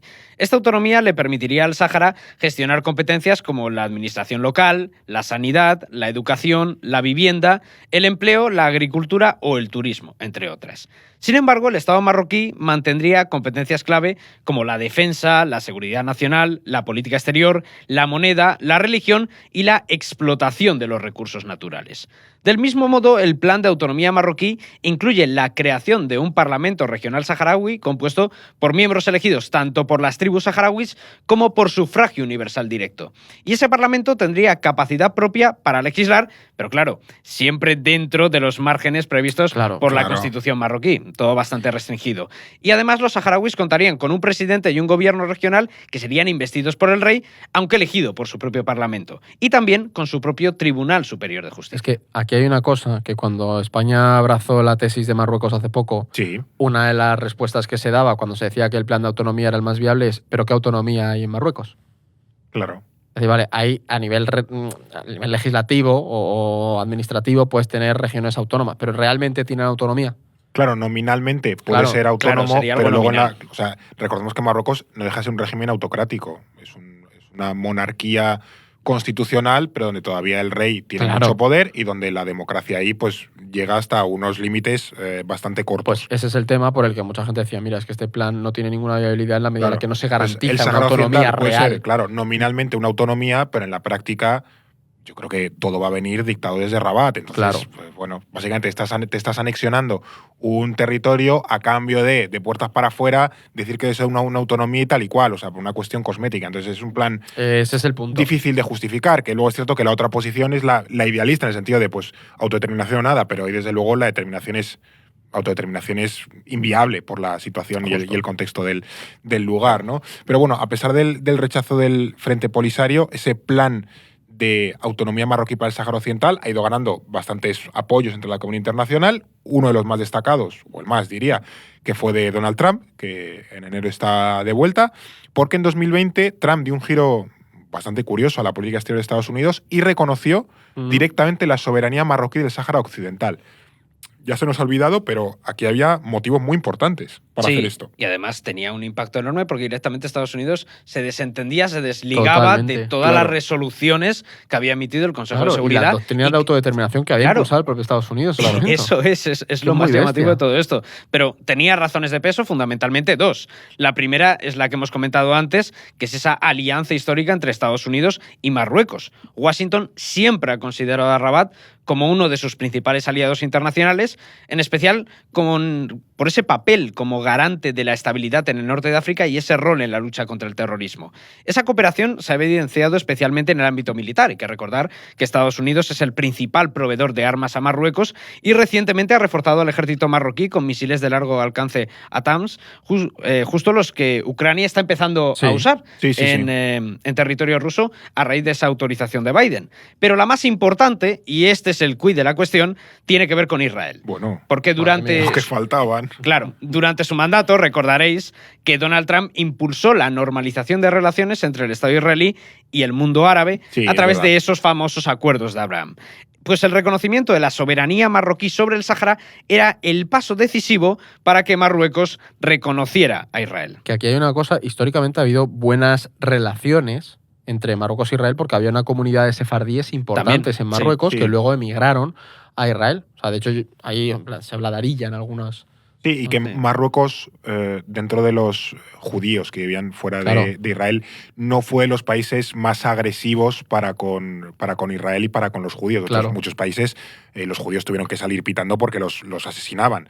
Entonces, muchos fueron a parar a Israel, ¿no? Pero Marruecos, en ese sentido... Pues siempre ha habido eso, a nivel de una burguesía urbana, cosmopolita, tenía relaciones. De todas formas, hay que decir que Marruecos, a nivel público y sobre todo en el ámbito social, sí que ha manifestado mucho ese apoyo nominal a la causa palestina. Claro. Acordaos, por ejemplo, el Mundial de Qatar, que salían que depende mucho la sociedad de los gobiernos. Claro. O sea, y los judíos marroquíes suelen estar asociados a la élite del país. Bueno, y que ahí Marruecos sí ha sabido jugar bien el hecho de te cambio esta carta, tú me das, y aún así... Los nacionalistas marroquíes tragan con el reconocimiento del Estado de Israel a cambio de ganar peso en el tema de la lucha contra... Los nacionalistas marroquíes tragan con todo lo que diga la monarquía a día de hoy porque no les queda otra. Tal cual. A ver luego qué pasa en la sucesión y demás, porque no sé yo si Mohamed esto aguantará mucho, pero bueno, eso nos tocará Habrá que hablar contarlo. de Mohamed VI. Eso es. Luego a finales de este año irá la porra.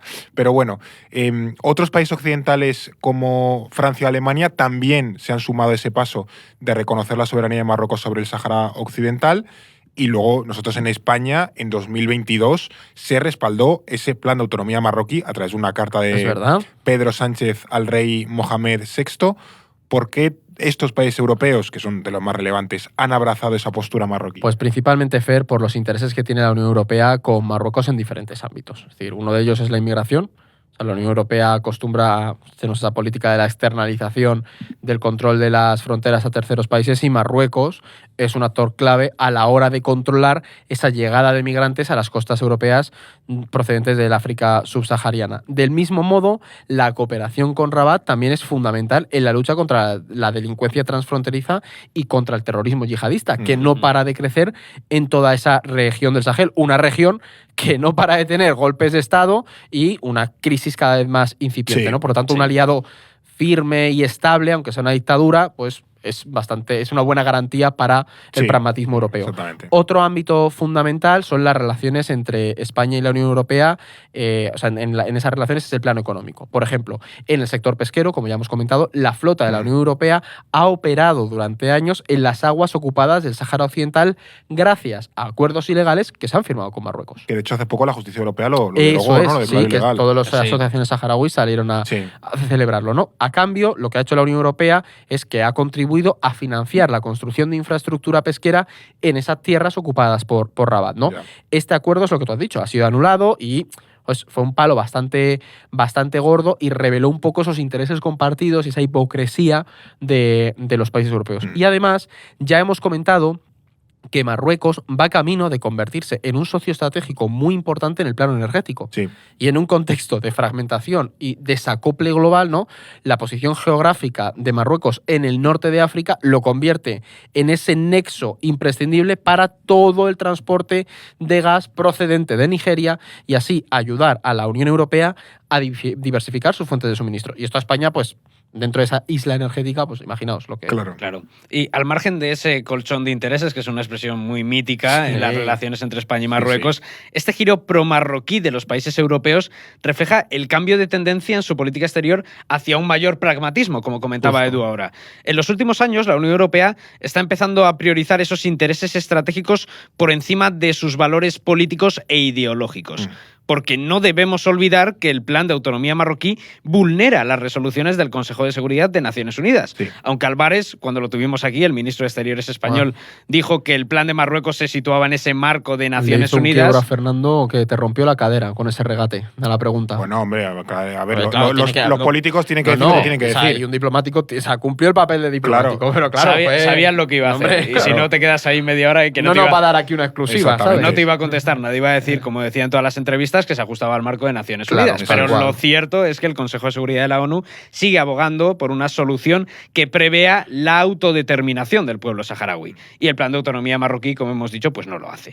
Dicho esto, es probable que en un futuro cercano este pragmatismo en política exterior se intensifique y España no va a ser una excepción. Por último, hay otro factor que ya señalamos en aquel episodio que hicimos sobre Marruecos el año pasado, que si no me equivoco es el número 29, y es... Qué lejano suena ya. Madre mía, ¿eh? Estamos en el 100 no sé cuánto. Sí, 150 y algo. 150 algo, 160, no sé por dónde. Los oyentes llegaremos al 1000. Sí. Por como mínimo. Pues si hay alguien que se acuerda de ese episodio o quiere escucharlo ahora, hablamos de un elemento fundamental que es el peso del lobby marroquí en Europa. Sí. Porque Marruecos emplea grandes cantidades de dinero y una importante red de colaboradores para favorecer sus intereses en estos países y en el Parlamento Europeo. Y esto se manifestó sobre todo a finales de 2022 con esas investigaciones sobre el Qatargate, en las que se descubrió que tanto Qatar como Marruecos habían sobornado a miembros del Europarlamento a cambio de influir en sus decisiones. Esta trama al final fue la punta del iceberg, pero sí que mostró hasta qué punto Marruecos presiona para condicionar las políticas europeas que le afectan directamente. Sí, totalmente. Marruecos es un país que tiene muchísima influencia en Europa, también en España. Es algo que contamos en ese episodio, ¿no? Sí. Cómo influye, cómo hace lobby y demás para favorecer sus posiciones. Y con este escenario que hemos venido contando, ¿qué futuro creéis que le espera al conflicto o la situación del Sáhara Occidental? No sé si veis posible la idea del referéndum, si ya queda muy lejano y dentro del idealismo, si hay que abrazar el pragmatismo. O sea, a ver, es que esto es lo de siempre, ¿no? Que ojalá se pudiera cumplir con las resoluciones de Naciones Unidas, pero yo, poniéndome muy realista, creo que ahora mismo la opción del referéndum es una quimera. Y más después de este año que hemos visto lo de Gaza, Ucrania, la inacción de la ONU. O sea, Marruecos tiene un contexto muy favorable, también ese mundo que va girando hacia posiciones más pragmáticas. El cambio de la posición española y también francesa han sido fundamentales. Sí. Porque ya tienes a las dos excolonias, potencias coloniales alineadas en eso. Entonces, en este escenario va a haber cada vez más países que acepten esta política de hecho consumados, que abracen la propuesta de autonomía para el Sáhara Occidental, y de hecho hasta el propio enviado especial de la ONU, Staffan de Mistura, ya se está inclinando hacia ello. Hace poco planteó una propuesta de un plan de partición del Sáhara Occidental en 2 trocitos y una autonomía para un estado saharaui independiente. Claro, aquí no en la lo zona hemos sur. contado, pero básicamente del muro ese del defensivo que tiene Marruecos hacia adentro está ocupado por Marruecos, no es todo el Sáhara Occidental, Claro. del muro hacia afuera, hacia lo Hay que es un el mapa, en el desierto, orden mundial tenemos un mapa que precisamente se ve del muro bien. hacia afuera sigue controlado por el Polisario. O sea, está Para que partido. la gente entienda un poco la proporción, es un 80-20 a Claro. nivel territorial. 80 Marruecos, 20 el Polisario. Entonces, Mistura dijo pues que ese 20 fuera independiente, y dijeron los saharauis que no, y Marruecos también dijo que no, porque Marruecos, ¿por qué va a hacer algo? O sea, al final lo que todo te hace indicar es que Marruecos pues, se acabará imponiendo su voluntad de facto, y en algún momento, en ese rearme marroquí, pues veamos una intensificación del conflicto. Y o sea, es que estamos en el mundo de las potencias irredentistas que deciden dar su paso para anexionarse los territorios, ¿no? Estamos viéndolo aquí en Ucrania, ¿por qué no lo vamos a ver en Marruecos? Claro, ahora mismo Marruecos se siente libre de ataduras. Comentaba Edu el ejemplo de Ucrania, lo estamos viendo también con Israel, Justo. lo hemos Es visto verdad. también con Azerbaiyán en el Alto Karabaj. En definitiva, es un Tal contexto cual. ideal. Al final, Venezuela el año pasado estaba hablando de lo Lo del de Esequibo, Guyana, o exactamente, sea que Esequibo. al final Sí. es un contexto propicio. Además, a ello hay que añadirle un elemento que no se comenta tanto, pero son las dificultades que atraviesa el propio Frente Polisario a nivel interno. Ese punto también es Porque importante. está la ausencia de nuevos liderazgos. Gali lleva un montón de tiempo dentro de la estructura del Frente Polisario. También hay críticas por el inmovilismo y por la incapacidad del Polisario para revertir ese statu quo. Y hoy en día el Polisario es verdad que sigue siendo el actor hegemónico de la política saharaui, pero el hecho de que aparezcan críticas y disidentes refleja que la organización pues no está en su mejor momento. Y lo mismo sucede con Argelia, que es su principal aliado, porque en los últimos años el Estado argelino ha vivido también una situación política convulsa, por lo que tampoco atraviesa su mejor época. Claro. Por tanto, suscribo lo que dice Edu, yo creo que Yo es que ahí Marruecos estoy es que bastante tiene pésimo. todas las de ganar. Sí, desde luego que el mundo actual en el que vivimos ya no favorece las causas ideales, ya no Claro. favorece Y- la diplomacia, no favorece los acuerdos, Y favorece... que a nivel de aliados internacionales, te pones a mirarlo, los aliados más próximos al Polisario cada vez están más debilitados, ¿sabes? Claro, por eso digo que en un mundo que favorece cada vez más la fuerza, la imposición, el conflicto, la unilateralidad, la búsqueda de seguridad, pues en ese tipo de mundo tienden a perder los más débiles, las partes más débiles que de yo los asumo conflictos. O sea, a ver, yo asumo que en estos próximos años es probable que veamos un cambio de régimen en Marruecos, por la salud del rey es la que es. Sí. Entonces, si eso se produce, el hijo es un perfil joven, vas a tener 4 años de Trump, aliado estratégico de Marruecos, y si los marroquíes continúan en su línea, pues continuará un rearme y una militarización de su ejército y de esa zona. Claro. Claro. Además, el problema que tiene el Polisario, porque estabas hablando del contexto internacional que favorece a Marruecos, pero Palestina todavía ha tenido una reacción internacional algo más favorable Algo más en este idealista, tiempo. Ha habido Una países... diáspora mayor. El Polisario, el Sáhara Occidental, los saharauis se encuentran en una situación de completo abandono, de olvido, entonces creo que es prácticamente Y imposible luego, eso. poniéndonos ya, mirándolos del plano español, es decir, el Polisario, su principal aliado era la izquierda y el Partido Socialista y todas las corrientes de izquierdas en España. El momento en el que un partido... Los titulares de Felipe González Claro. diciendo en los campos de refugiados, no os dejaremos, ¿qué? No os dejaremos pero el olvidados, tema- o nos olvidaremos, o el nos punto al dejaremos que voy tirados. es, eso Sí, sí. muestra ese cambio y la situación que tiene la única potencia europea en la que podías apoyarte un poco para reivindicar,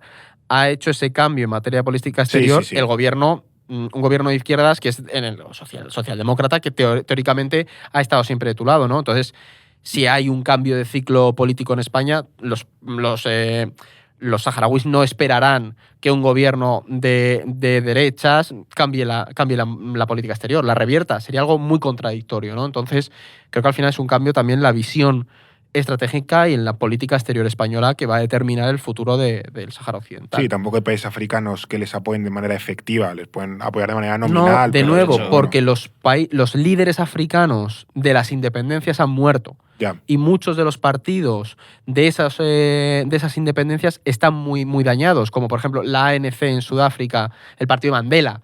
O en Mozambique, ¿no? Con el Frelimo. Exactamente, y todo eso, son que había partidos que a lo mejor protestas se asocian a dictaduras africanas y que han perdido su credibilidad. De hecho, el gran éxito de Mohamed VI a nivel diplomático en política exterior es conseguir restablecer esos lazos con los países africanos, volver a la Unión Africana, incluso veremos si entra en la CDAO el día de mañana. O sea, todo ese poder que ha ganado a nivel regional creo que es la gran clave del éxito. Es la reivindicación de la africanidad de Marruecos. Ahí está. Eso es un punto que cuando tú estudias África como tal, los egipcios no lo han hecho tanto, pero Marruecos sí que ha desplegado una política de reivindicar la africanidad del país. Claro, que Egipto se ven como árabes, pero no como africanos. Pero Marruecos ha proyectado esa idea de árabes y africanos. También muy apoyado, de nuevo, en esa dualidad del régimen de la monarquía y la religión. Claro. Es decir, comparten una unidad religiosa con esa zona del Sahel que te genera vínculos también con el resto del continente. Claro, ahí Marruecos también ha convertido su defecto en su virtud, que es el hecho de que siempre históricamente se han sentido un poco relegados en el mundo árabe,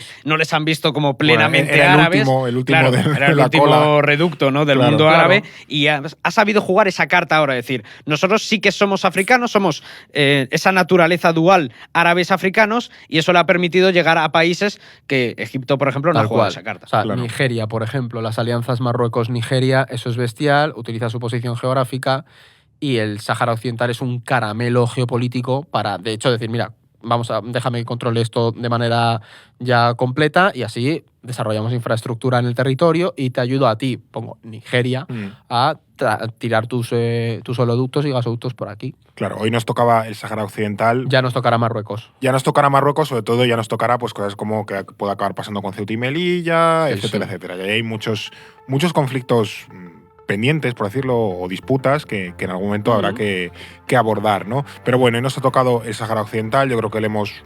No sé, para quien no tuviese mucha idea, yo creo que hemos hecho un repaso bastante amplio, profundo, para entender un poco las claves, el trasfondo, el contexto y todo lo que está pasando ahí actualmente, que ya digo, hay muchos intereses en juego. Así que nada, muchísimas gracias, David, por contárnoslo. Nada, un placer. Y muchísimas gracias también a ti, Eduardo. A ti, Fernando.